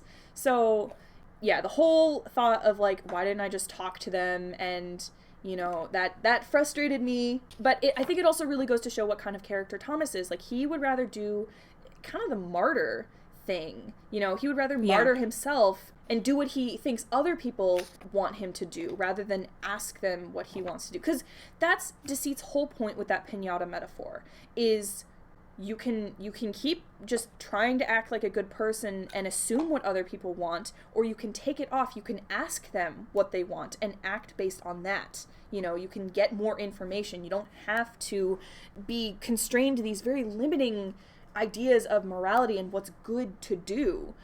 And God, then I think it's very important that in that one, Deceit is the one who specifically says, you're playing the game with a blindfold on. And then in this one, Thomas says, I made a decision with a blindfold on. Yep. He's starting to think like, oh, maybe Deceit was right. I think that's why Roman immediately is like, but in Patton's defense, because he doesn't want Deceit to be right. Because if Deceit was right, and they should have gone to the callback, then that means Roman fucked himself over. And I don't think he's ready to hear that for himself. Going along with the next part of the episode, you know, the whole Frogger versus helping a person down on their luck and buying them lunch, blah, blah, blah, that whole thing. And it's like... So, Roman says, just like you don't have to get him a hot dog, Patton says, I feel like you kind of do, though.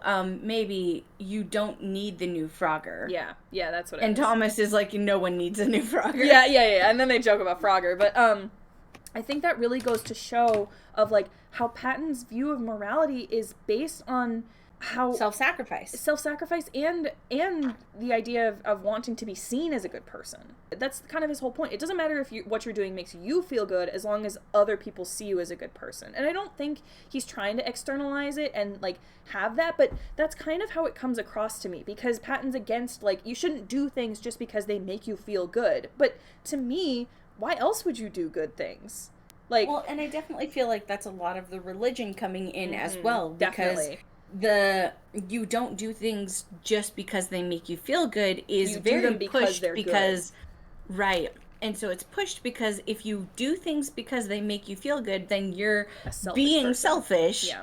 Because you just want the feeling. And he doesn't mean it in the sense of like, oh, you should do anything you want as long as people still see you as a good person. He's like, don't do things that would make people think you're a bad person, even if there's a reason why you're doing them and you could, you know, justify why you're doing it. And Roman's more like, well, the results matter more. You know, who cares if someone saves the kingdom for the reward as long as people are saved? But yeah, so Logan's little pop-ups, you know, talking about all that stuff. And oh God, the first time I watched this, I didn't notice it, but the second time I watched it, the skip all button is yellow and black. And Logan gets pulled out by the cane, or the staff thingy, the hook. Deceit shepherd crook. The minute Logan comes back in, which he's Deceit at that point, right? The minute Deceit pops back in and he's Logan, and he immediately is more on the offensive against Patton. The first thing he says is, I have a difference of opinion with you on this one, Patton. Again, with him being a needler and pushing people to the edge so that they break, he's pushing Patton. He's like, you know, oh, so, you know, should Thomas die to save someone else? This person is an innocent little lamb. And Patton's like freaking out. And Roman goes, actually, I would like to know, Patton. And when you watch Logan's sprite there, he smirks and he quirks an eyebrow. And it's like, Deceit's won. He's like, he got what he wanted. He pushed Patton to the limit, and he knows that he's won at that point. And then we get the whole Frogger scene again with the face acting. Once they get back to the living room and everything, the reactions. And something I noticed as well, when, Roman's like, oh, we can't trust him, and it flickers over to Janice for a moment, and you can see his eyes, he looks down and he like flickers back and forth. And I noticed in Accepting Anxiety, when Virgil was considering whether or not to tell them his name, he does the exact same thing. And so, whether or not that's supposed to be a character connection or just how Thomas portrays them thinking, it's whatever. But it is an interesting connection. I think in terms of what this episode does for characters, I think Janice is almost incidental to it. Like, it doesn't tell us anything more. Like, we already knew from SVS that Janice wants to help Thomas. Just following through here. It doesn't necessarily tell us anything new, aside from his name, obviously. So I rated it an A. Yeah, because I think it was necessary in terms of resolving the storyline from SVS, but it doesn't do as much as SVS was a heavy lifter. And I think this episode was more just because they needed to resolve the conflict. With Social Anxiety. Which, all right, I had not rewatched this one for a while. Like, I think I watched it like once or twice when it came out, and I was like, whatever. I rewatched it. Damn, this is cute. This episode's really cute. I'm gonna tell you right now that I am biased. There's not enough Logan in this one. Fair enough. I really think that the story that they're going to be exploring with this, starting with this asides with Nico, it's so incredibly important. And this is going to be a catalyst for so many things, because like we've been saying, like, I think we said this all the way back in Alone on Valentine's Day, like, Thomas is not ready for a relationship. Yeah. And he shouldn't push it, but he is, because he feels alone. And like, not only does he feel alone, but he's at this point where he doesn't feel happy or satisfied in the things that he's doing. And Roman's solution to that is a relationship. Yep. I think the Roman and Virgil interactions were really good, and I think Virgil pushing Thomas, after having pulled him back from doing things so often, like him pushing Thomas and forcing him to get himself out there, like, I think that was really cute and good character development for him. Whether or not it'll end up being good for Thomas in the long run, I think that's different. I think it's good for Virgil to be pushing Thomas to make more friends. Yes. Especially since we dealt with the whole friends are moving on and doing other things. But yeah, I don't think Thomas is ready for it to be a romantic relationship, but that's definitely what Roman is pushing for. Yes, absolutely. Absolutely. So I would say with this episode, like, A or B. Like, it does an incredible amount of setup, but it feels like a looming, like, I gave it a B. Issue. Yeah, I think it's going to go with Frozen. The next one, Return of the Jam, which you seem to have a lot about. Return of the Jam. I don't. Okay, so here's my thing about that one. Thomas said, take this with a grain of salt, blah, blah, blah. However, there are so many details in so many of the newer videos that actually point to other things. And they're small details that, like, you would miss if you weren't looking for them. I genuinely believe that is still true of the Jam video. Because there were things on the whiteboard that were doodled from Remus and Janice, and there were just lots of little things that actually had significance. And thus, I would like to point out that in Virgil's section of his commercial, when he is skateboarding and attempting to do tricks, there are 4 people next to him. One of them dressed in black and yellow, one of them dressed in a black shirt with green camo pants, one of them dressed in black and orange, and then someone off to the side, away from those other 3, who is in only black and gray. I think, so, I know, like, that's your whole theory. That could also be interpreted as almost showing in the background how Virgil's separate from, like, if that person in black and gray was Virgil, because he was originally represented as black or gray with his old hoodie. It certainly could. Just because Virgil's ad is so out there and weird for who he is. Like, that is not how I would, like, it's so off for him. So that's my only, like, counter to that. I definitely could see that as an option, but I very much believe that the Thomas equals 8 is because Thomas as a full person equals 8 separate pieces. Because you wouldn't say that, you know, if I have 7 apples, you wouldn't say apples equals 8 because there are 7 separate pieces, you know? I don't know. I mean, you know, it's compelling evidence either way. And we just don't have a lot of evidence. We're grasping at straws here, let's be real. Because, like, we don't have a lot. Grasping at straws in this particular fandom. True. Because as we've discussed, there were things in the first few episodes that pointed to Janice that we didn't even notice because Janice wasn't a thing yet. Mm-hmm. The other thing I want to talk about in this episode is, of course, Logan. Because you guys should expect it by now. Yeah, I actually liked Logan's commercial. I liked Logan talking about, like, the different, like, scientific and the, you know, it's organic and nut-free and all of that. And, you know, the carbon footprint, and I thought that was super informative. And then for Patton to just be like, nobody wants that. And it's like, Patton. All right, where are we putting this? I personally don't really have an opinion. I don't. This is an ad, and I don't. It's cute, but I don't care. I put it as a 4. Okay. Sorry, which is a B. I put it as a B, but only because I had my own theories and such brought on from this particular one. Honestly, like I said, I don't care. I'm fine with that. All right, we got our last asides, working through intrusive thoughts. Okay, so I love this video, and I think it works perfectly as an asides because this video shows us exactly what Thomas's mental state is. And we talked about before with dealing with intrusive thoughts, how in that episode, Remus is very much just like random thoughts, and they don't mean anything, really. They're just like distressing to Thomas, but like they don't mean anything. But in this episode, we get to see Remus's purpose for Thomas. In dealing with intrusive thoughts, Logan says, like, you primarily experience Remus's contributions via intrusive thoughts. That doesn't necessarily mean that's the only thing he does, right? It's just that's the only way you experience him now because you don't take his other contributions, you don't take them into account. So they come at you, like, unbidden. But with this episode, the intrusive thoughts that Thomas gets in this specific episode are revolving around his mental conflict, where he doesn't, like, his whole conflict is he doesn't want to be alone, right? And he sees himself as alone.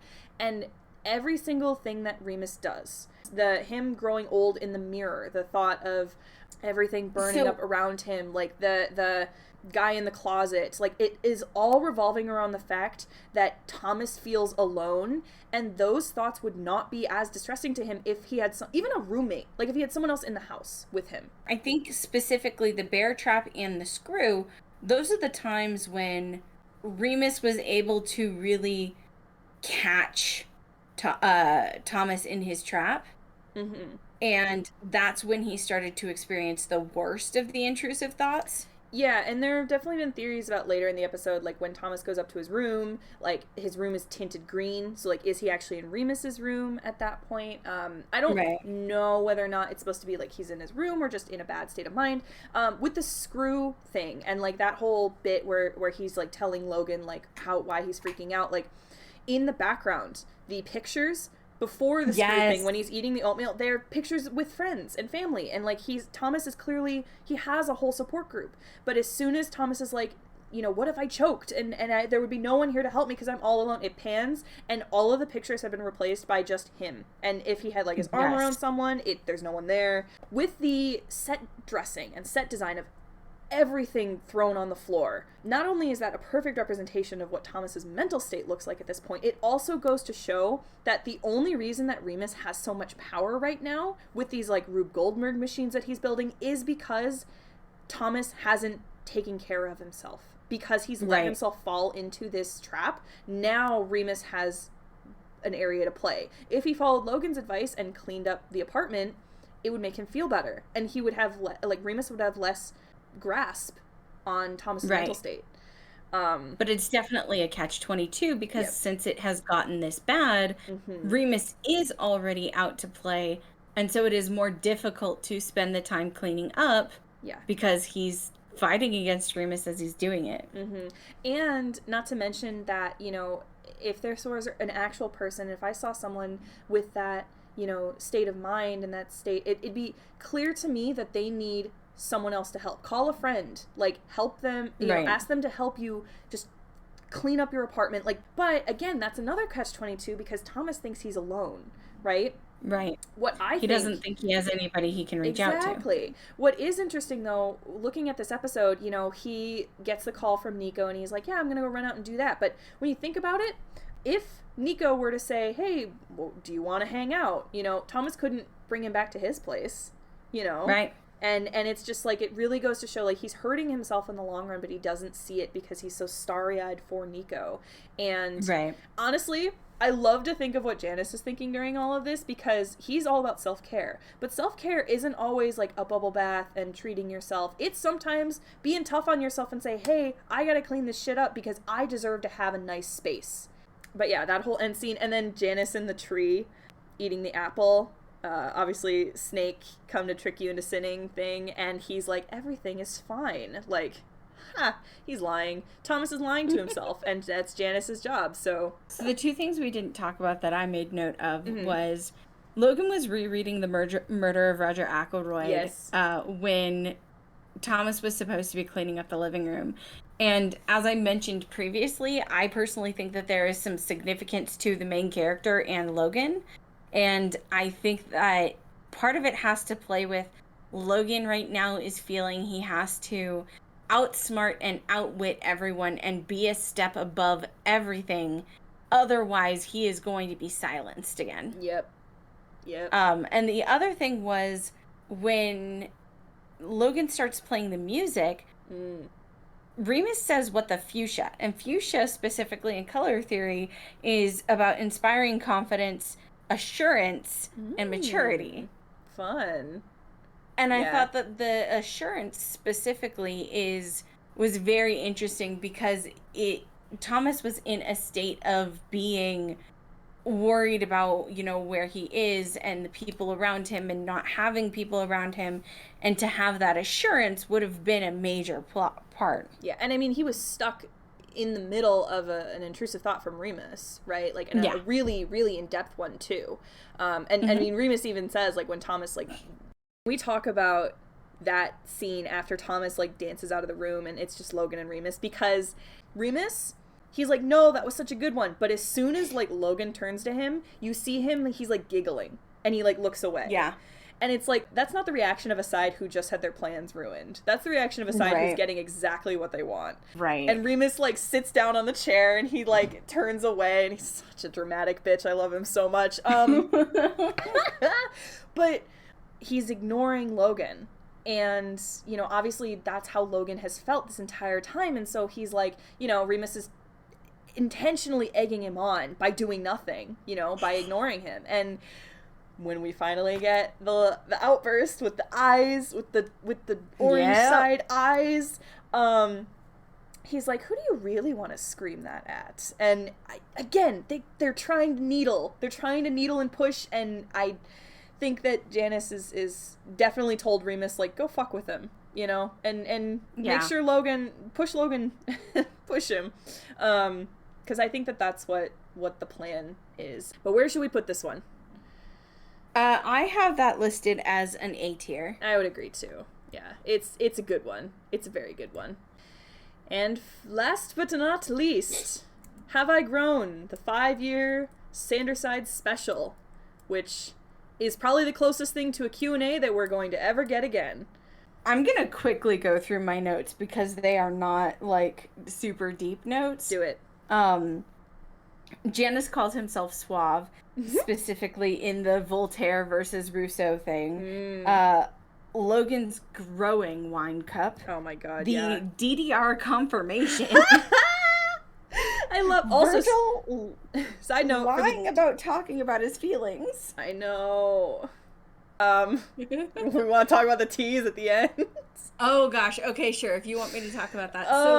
Saphira and I both do podfic. Yes. Y'all should know this at this point. Yeah. And so I like to analyze voices. I like to try and think about what makes them different. And a lot of people have said that the person picking up the orange is Patton because it sounds like Patton's voice. Except for it doesn't. It doesn't. Like if you listen super closely, yes, it is similar to Patton's voice, but it has certain inflections that are very different. Just like Saphira was talking about how Patton is very floppy, and that was kind of how you could notice that something was wrong in Can Lying Be Good. There are certain nuances about Patton's voice that are very soft and lilting, and those were missing from the voice that picked up the orange at the end. Like because when Raven came to me and was like, hey, I don't think that was Patton, I was like, okay, let's go rewatch the scene a bunch of times. So when I pick it up, when I watch that, the first like syllable or two sounds like Remus. Like it's very nasally, and then it kind of sounds like Patton, and then it kind of sounds like character Thomas. But the fact that it is such a range feels so weird. It definitely wasn't Roman. It definitely wasn't Logan. It definitely wasn't Virgil. Right. It wasn't Janice either. And so the speed is off. Yeah, so it's very off. And you know, both of us maybe are a little more in tune to this kind of thing. But like we've said before, when you're watching these episodes, you, especially these later ones, you can take your eyes off the screen and still know who's talking just by voice inflection. So Thomas is very good at that. And it's hard for me to believe that range is unintentional. Yes. Yeah. So I would not be surprised to hear that type of voice coming from the orange side whenever we get him. But this goes way off the rails from what we're talking about with this episode.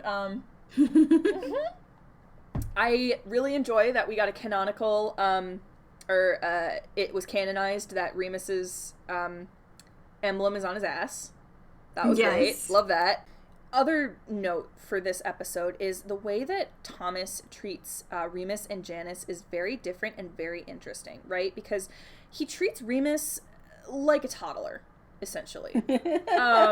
He treats him as a toddler who just says things and does things for the hell of it. And he's like, you know, when Remus is like, you know, getting my best side, am I right? And showing off his emblem, like, Thomas is like, hey, Remus, can we sit properly, bud? And it just sounds like a really, really tired kindergarten teacher trying to get their kids to settle down.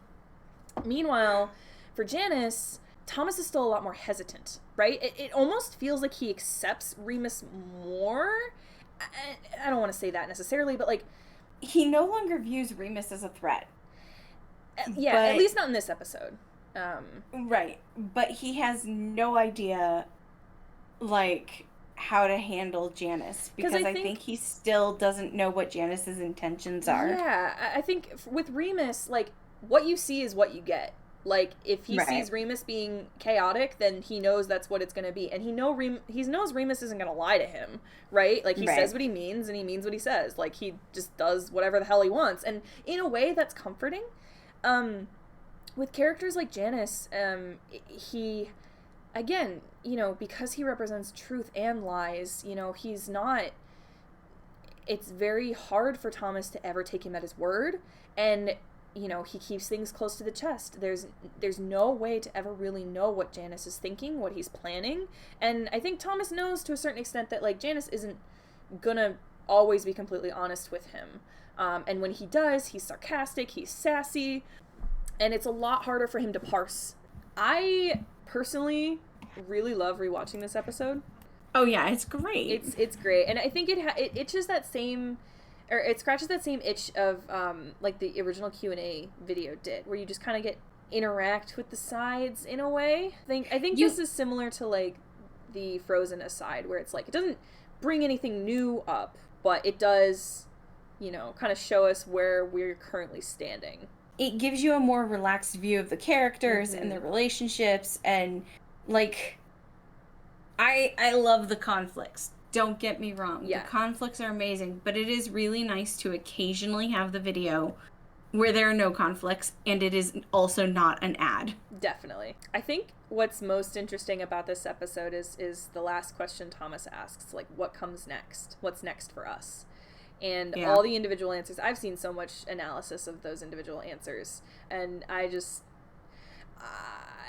mean, they're all angsty in their own ways. I focus on Janice's, where he's like, oh, who knows, betrayal, heartbreak, you won't be bored, that's for sure. Like, are we heartbreak from Nico? Betrayal from who? Snaky boy? Like, yeah. I can't stop thinking about the orange bit at the end. Such a fucking tease. And they teased Orange as well with Roman being like, oh, Thomas, do we want to talk about the new person or the new addition to our thing? And Nico. And it's like, no, fuck you. All right. Where do we want to set this one? Where do we want to rank it? I rated it. I'm torn between rating it an A and a B. Yeah, same. I think I'd still want to give it an A just because it gives us character development. Like, even if it's, like, minor, it does give us some development. It kind of does a good job of pulling the plot back to, like, let us know exactly where we're at with things. Yeah. And it's not an ad. And it's a fun watch. And it's not an ad. Yeah. I think it deserves to be an A tier. All right, let's close. Do you want to do your outro? I was going to say, let's close out this video. All right, y'all. This is our rankings for Sanderside's videos. I do hope you enjoyed it. We had fun talking about different theories and different reasons why we love certain videos. And if you enjoy just hearing the dulcet tones of our voices, please make sure to check out both of our channels for a myriad of podfic. I'm just going to use that. That's just going to be it. And if you want to make your own tier list, the link to this template is going to be in the description. So thank you so much, Raven, for joining me. And I will see you all next time. Bye. Goodbye.